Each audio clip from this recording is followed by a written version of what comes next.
Hello everybody, and welcome to my tutorial today on basically 4 very common resume mistakes that I see happening all the time.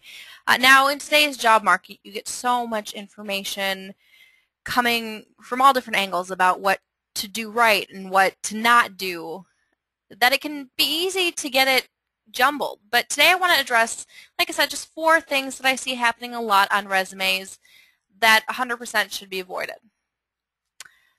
Now the first one I want to point out here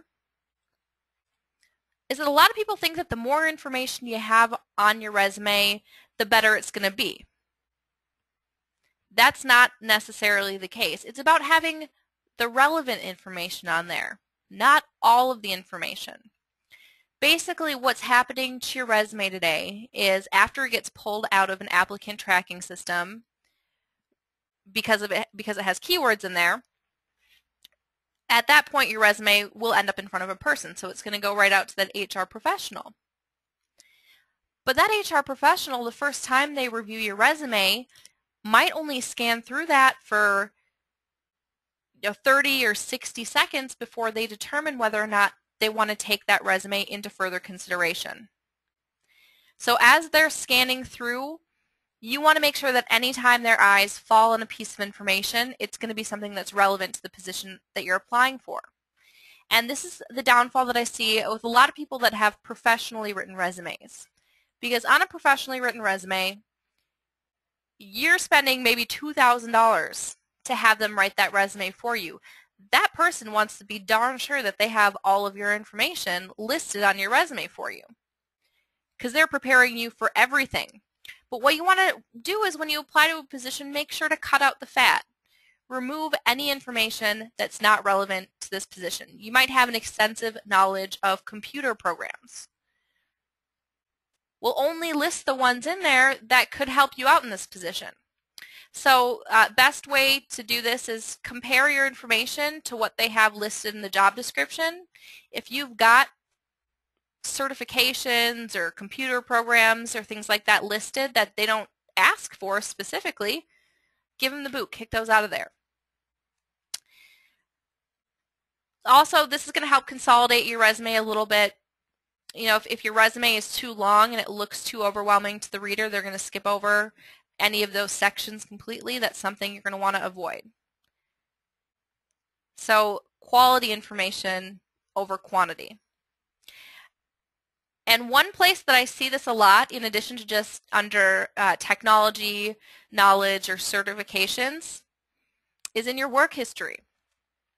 So most professionals say only to include the past 10 years of work experience on your resume. I'll generally say between 10 and 15, just because it's not always going to fall exactly at 10. But basically, you want to focus on your accomplishments and your responsibilities over the past decade. You know, anything longer than that is not going to be nearly as significant.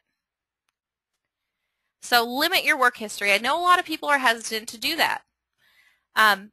If that's the case, if you still want to list your previous work history, I would recommend only include the company name, the job title, and your dates of employment there.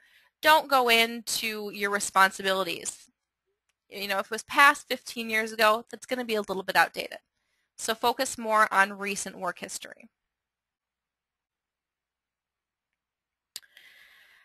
One other very common mistake that I see, personal information, including personal information on your resume.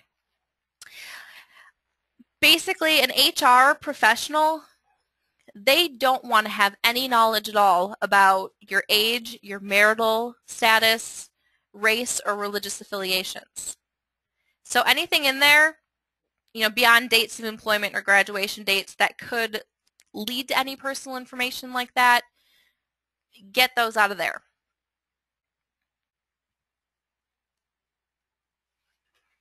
So, you know, it might be great that you're the treasurer at your local church, but that HR professional kind of wants to have blinders on. They don't want to know about that information.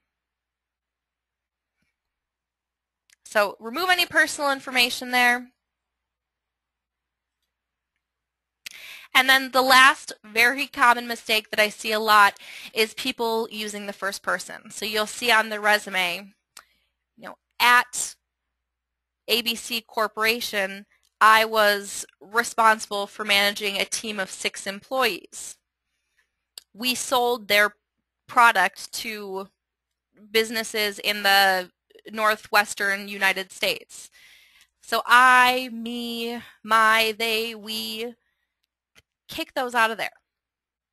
You don't want to be using the first person in your resume. So just some little things to pay attention to as you're going through and writing your resume. Some things to avoid.